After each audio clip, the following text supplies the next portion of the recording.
Oye, ruthless. কি এখন লোকিকে villain ভাবতে খুব কষ্ট হয়, তাই না? একটা জিনিস শুধুমাত্র কল্পনা করে দেখুন যে রাইটিং স্কিলটা কতটা পাওয়ারফুল হইলে একটা মোস্ট হেটেড ভিলেনকে আর্টিজার লেভেলে নিয়ে আসতে পারে, তাও মাত্র একটা সিজনে। এই গ্রোথটা এতটাই ব্রিলিয়ান্ট হয়েছে যে দর্শকরা আর লোকিকে ভিলেন হিসেবে মানতেই পারে না। লোকি আসলে শুরু থেকে এমন একটা ক্যারেক্টার ছিল যাকে মানুষ বিশ্বাস করতে পারতো না, তার দুষ্টামি, তার বিশ্বাসঘাতকতার জন্য। সব মিলিয়ে সে ছিল মার্ভেলের হেটেড ক্যারেক্টারের একজন। সিজন 2 তে লোকিকে শুধু একটা হিরো হিসেবে প্রেজেন্ট করা হয় না, তাকে দেখানো হয় সে কতটা দায়িত্বশীল, কতটা সে বন্ধুত্বপূর্ণ। আর এটা এতটা গভীর ছিল যে তাকে হেড করার কোনো আর সুযোগ থাকে না। সিরিজে তার স্যাক্রিফাইসটা ছিল লোকির জন্য অনেকটা ইম্প্যাক্টফুল একটা জিনিস, যেখানে তার ক্যারেক্টারটা হয়ে যায় একদম আকাশচুম্বী।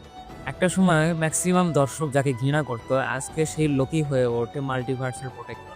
সব মিলিয়ে লোকি এখন মার্ভেলের টপ টায়ার আইকনিক ক্যারেক্টার। এটাই প্রমাণ করে ভালো স্টোরি টেলিং একটা ক্যারেক্টারকে কোথায় থেকে কোন লেভেলে নিয়ে যেতে পারে। আর লোকি হলো সে একটা পারফেক্ট উদাহরণ যে ভিলেন থেকে একটা লেজেন্ড ক্যারেক্টারে পরিণত হয়।